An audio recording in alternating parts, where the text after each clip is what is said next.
2025년 한국의 젊은 대학생이 해외 취업이라는 달콤한 제안에 이끌려 캄보디아로 떠났다가 처참하게 살해당한 사건이 전 세계를 충격에 빠뜨렸습니다. 하지만 이건 단순한 개별 사건이 아니었죠.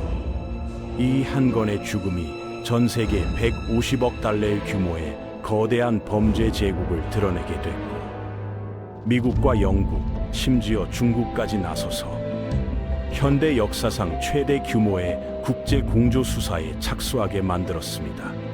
지금부터 캄보디아에서 벌어지고 있는 이 충격적인 현실을 파헤쳐 보겠습니다. 2025년 7월 중순, 박모 씨라는 22세 대학생이 인천공항에서 가족들에게 작별 인사를 했습니다. 그의 목적지는 캄보디아였죠. 대학 선배로부터 소개받은 단기 엑스포 업무였는데 행사 기획과 마케팅을 도와주는 일이라고 했습니다. 텔레그램을 통해 담당자와 여러 차례 대화를 나눴고 정식 계약서처럼 보이는 서류도 받았었죠. 항공료부터 숙박까지 모든 비용을 회사에서 부담한다는 조건이었습니다. 무엇보다 매달 미화 1만 달러까지 받을 수 있다는 제안이 그의 마음을 사로잡았던 것 같습니다. 한국에서 또래 친구들이 받는 급여의 최소 5배가 넘는 금액이었으니까요. 프놈펜 공항에 도착한 박모 씨는 회사 관계자라고 밝힌 사람들을 만났고 그들이 준비한 차량에 올랐습니다. 얼마 지나지 않아 그의 가족들에게 정체불명의 전화가 걸려왔습니다. 박모 씨가 문제를 일으켰다며 5천만 원을 요구하는 협박 전화였죠. 돈을 보내지 않으면 해를 가하겠다는 위협도 함께 했습니다. 가족들은 즉시 경찰에 신고했지만 나흘 후 연락이 완전히 끊어졌습니다. 8월 초 캄보디아 캄포주의 보코르산 근처에서 끔찍한 발견이 있었습니다. 외딴 도로에 버려진 픽업 트럭 안에서 박모 씨의 시신이 발견된 것입니다. 이 지역은 이미 불법 사기 조직들의 거점으로 악명이 높은 곳이었죠. 부검 결과 그는 극심한 고문과 구타로 인한 심장마비로 사망한 것으로 밝혀졌습니다. 캄보디아 당국은 중국 국적의 용의자 3명을 체포했고 이들에게 살인 및 인신매매 혐의를 적용했습니다. 더 놀라운 것은 생존자들의 증언이었습니다. 박모 씨는 현재 캄보디아에 감금되어 있는 1,000명 이상의 한국인 젊은이들 중 한 명에 불과했다는 것입니다. 이들은 모두 가짜 취업 제안에 속아 끌려와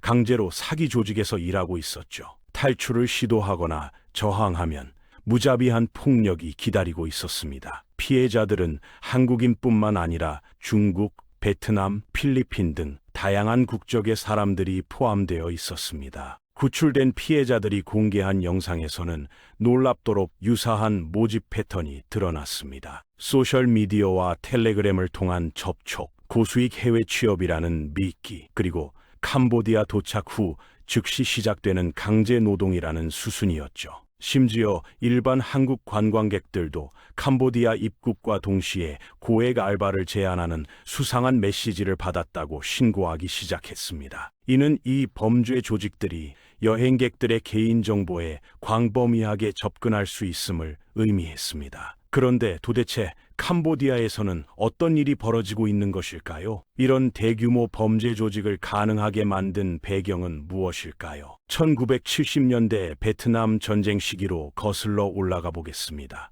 당시 노로돔 시아누크 왕자는 중립 정책을 펼치며 북베트남군이 캄보디아 영토를 보급로로 사용하는 것을 묵인했습니다. 이에 반발한 친미 세력들이 1970년 론롤 장군의 쿠데타를 지원했죠. 1975년부터 1979년까지 크메르 루주 정권은 인류 역사상 가장 참혹한 집단 학살 중 하나를 자행했습니다. 극단적인 농업 공산주의 사회를 만들겠다며 사유재산, 종교, 가족 제도를 모두 폐지했죠. 200만 명이 넘는 도시 거주민들이 농촌으로 강제 이주당했고 지식인들은 단지 안경을 썼다는 이유만으로도 처형당했습니다. 전체 인구 800만 명 중 약 200만 명이 4년 만에 목숨을 잃었습니다. 1979년 베트남이 캄보디아를 침공해 크메르 루주를 축출했지만 1990년대까지 계속된 내전과 정치적 혼란으로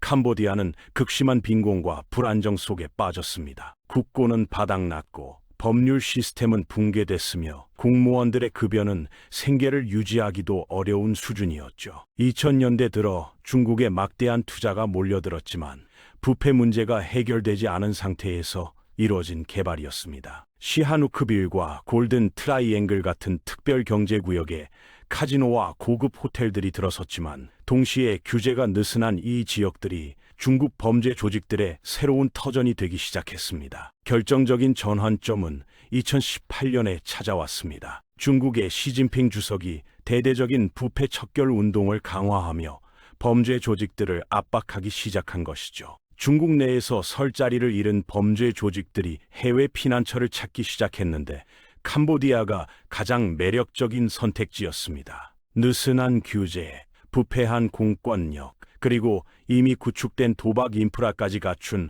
완벽한 환경이었죠. 2019년 중국이 캄보디아의 온라인 도박 금지를 압박하자 하루아침에 수백 개의 카지노 사업자들이 주요 수익원을 잃게 됐습니다. 그런데 이들은 포기하지 않았죠.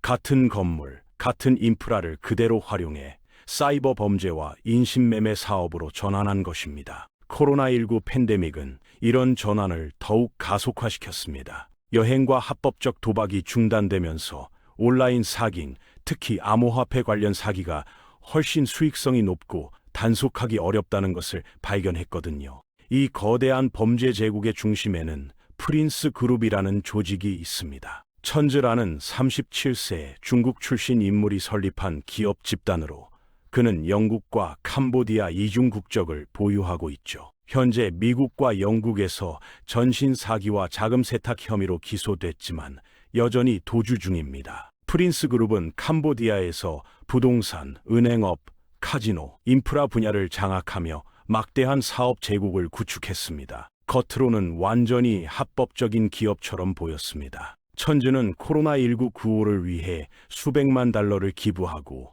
의료 장비를 지원하며 학교 건립과 자선 프로젝트에도 적극 참여했죠. 하지만 그 이면에서는 전 세계 100개 이상의 유령 회사를 통해 수십억 달러를 세탁하는 산업 규모의 사기와 인신매매가 이루어지고 있었습니다.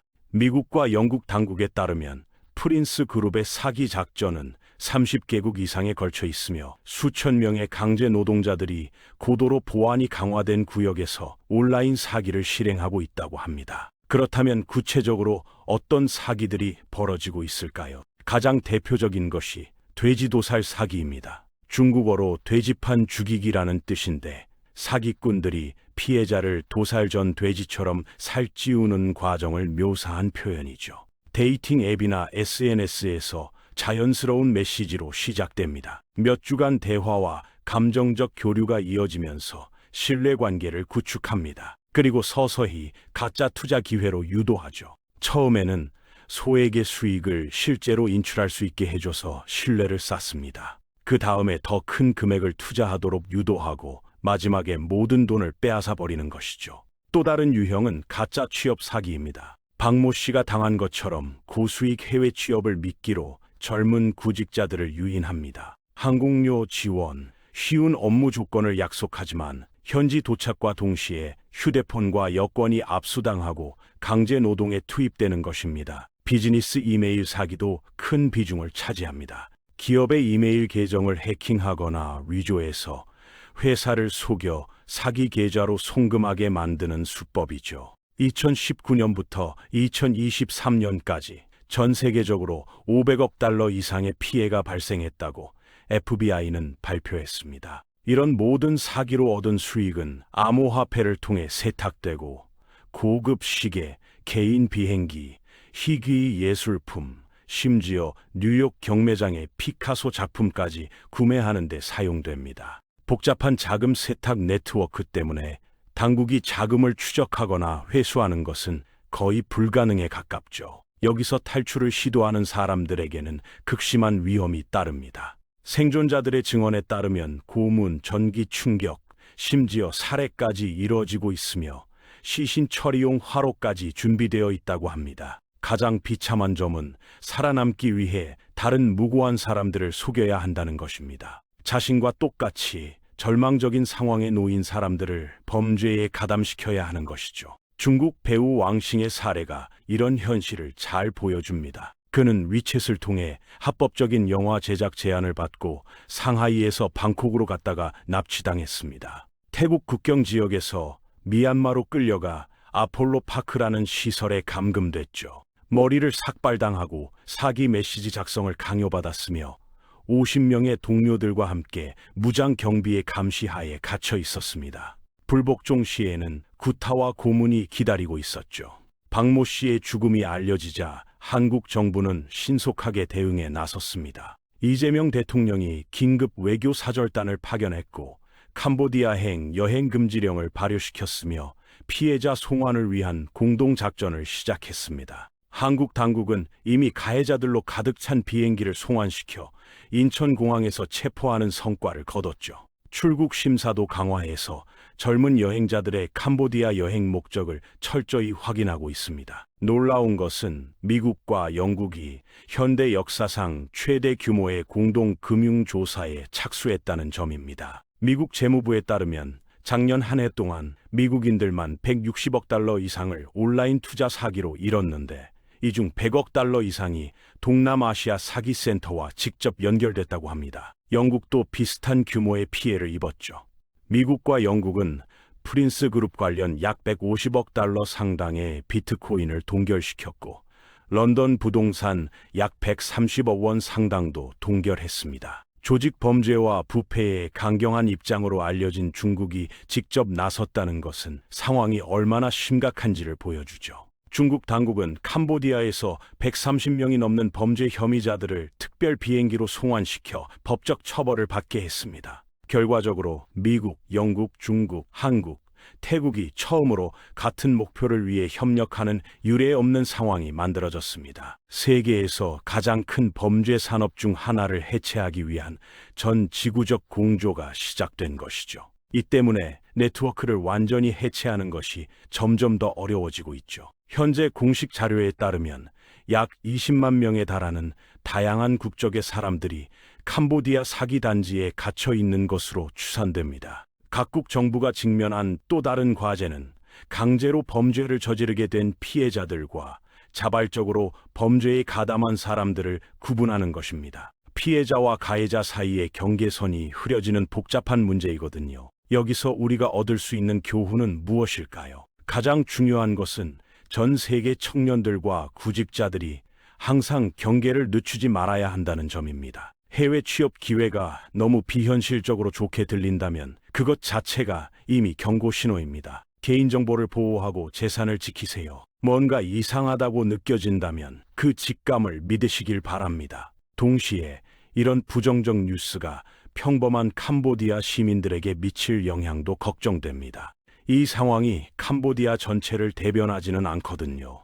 1950년대 캄보디아 수도 프놈펜은 아시아에서 가장 활기찬 도시 중 하나였고 실제로 한국보다 더 부유해서 한국에 원조를 보내기도 했습니다. 전쟁과 수십 년간의 빈곤이 모든 것을 바꿔놓았지만 오늘날 평균적인 캄보디아인은 한 달에 200달러도 안 되는 돈으로 생활하고 있습니다. 부패한 보호막 아래 숨은 사기꾼들은 결코 다수가 아니며 캄보디아 전체가 비난받아서는 안 됩니다. 사기에는 속지 마세요. 하지만 헤드라인이나 고정관념에도 속지 마시길 바랍니다. 우리가 싸워야 할 대상은 국가가 아니라 그 나라를 이용하는 범죄 네트워크입니다. 안타깝지만 캄보디아 시민들도 그 속에서 함께 피해자가 되고 있습니다.